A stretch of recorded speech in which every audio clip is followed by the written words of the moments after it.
কার কাছে কেমন লাগে আমি জানি না, আমার কাছে কিন্তু চিংড়ি মাছের থেকেও কাঁকড়া খেতে বেশি মজা লাগে। আসসালামু আলাইকুম, সবাই কেমন আছেন? আশা করি ভালো আছেন। আমিও আল্লাহর রহমতে অনেকটা বেশি ভালো আছি। তো প্রতিদিনের মতন কিন্তু আজকে হচ্ছে ছোট্ট একটা লং ভিডিও নিয়ে আসলাম। আশা করি ফুল ভিডিওটার সঙ্গে সবাই থাকবেন। আর ভিডিওটা কিন্তু দুপুর থেকে আর কি আমি শুরু করে দিছি। অনেকে হয়তো বা আমার কথা শুনে ভাবতেছেন একটা কথা, চিংড়ি মাছ হচ্ছে এত মজার একটা মাছ, আর হচ্ছে আপুটার নাকি তো চিংড়ি মাছের থেকে কাঁকড়া বেশি ভালো লাগে। আসলে কিন্তু কাঁকড়া খেতে অনেক অনেক বেশি মজা লাগে। যারা খেতে পারেন কাঁকড়া তারা তো জানেনই, আর যারা হচ্ছে আর কি খেতে পছন্দ করেন না তাদের আর কি বলবো, কিছুই বলার নাই। আসলে এক একটা খাবার হচ্ছে এক একজনের আর কি পছন্দ। আর যাই হোক, এদিকে কিন্তু হচ্ছে মশলাটা কষানোর পরে অফ ক্যামেরা কিন্তু মাছটা হচ্ছে কেটে ধুয়ে পরিষ্কার করে নিছি। তো মাছটা দেওয়ার পরে কিন্তু একটুখানি হচ্ছে পানি দিয়ে তো নেড়ে চেড়ে হচ্ছে ঢাকনা দিয়ে ঢেকে হচ্ছে মাছটা আর কি আমি কষিয়ে নেব। তো লাউ দিয়ে হচ্ছে ইলিশ মাছ আর কি আমি রান্না করব। তো লাউটা হচ্ছে অনেকটা আর কি কচি ছিল, তো ভাবলাম আর কি ইলিশ মাছ দিয়ে হচ্ছে আমি রান্না করে ফেলি।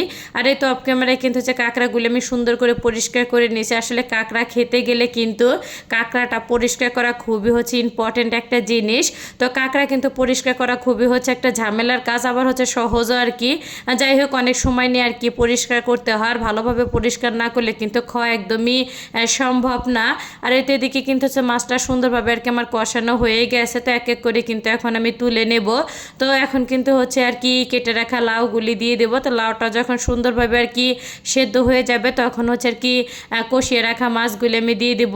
আর লাউয়ের তরকারি কি বলবো, খেতে অনেক অনেক বেশি আর কি মজা হয়েছিল মাশাল্লাহ।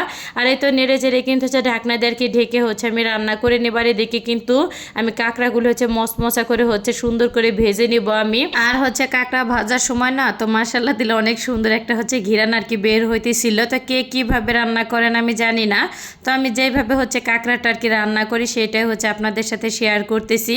যাই হোক, তো কাঁকড়াটা কিন্তু ভাজা আমার হয়ে গেছে, তো সুন্দর করে কিন্তু আমি উঠাই নিছি। আর ওই তেলের ভিতরে কিন্তু হচ্ছে পেঁয়াজ কুচি দিয়ে দিলাম, আর মশলাটা কিন্তু হচ্ছে পানি দিয়ে সুন্দর করে হচ্ছে অনেকক্ষণ অবধি হচ্ছে কষিয়ে নেব আমি। তো গ্রামের বাড়িতে যাওয়ার পরে হচ্ছে একবার আর কি আমার বাবার বাড়িতে আমি কাঁকড়া হচ্ছে ভুনা করছিলাম। তো মাশাল্লাহ দিলে সবাই কিন্তু খেয়ে অনেকটা আর কি প্রশংসা করছে। তো যারা হচ্ছে খায় না তারা তো খায় না, তারা হচ্ছে দেখে বলে আল্লাহ এটা কি খায়, এটা কি খাওয়া যায়, এটা কেমন লাগে। আর যারা খায় তারা কিন্তু অনেক হচ্ছে তৃপ্তি নিয়ে খায় এই খাবারটা।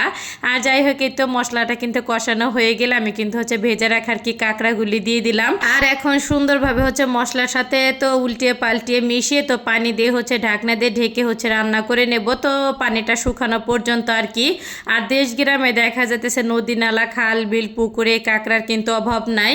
আর ঢাকা শহরে কাঁকড়া কিন্তু কিনে খাইতে হয়, কি একটা অবস্থা তাই না। আর এদিকে কিন্তু লাউটা আর কি সেদ্ধ হওয়ার পরে তো কষিয়ে রাখা হচ্ছে মাছগুলি দিয়ে তো একটুখানি হচ্ছে রান্না করে নিলে আর কি আমার লাউয়ের তরকারি হচ্ছে রান্না শেষ।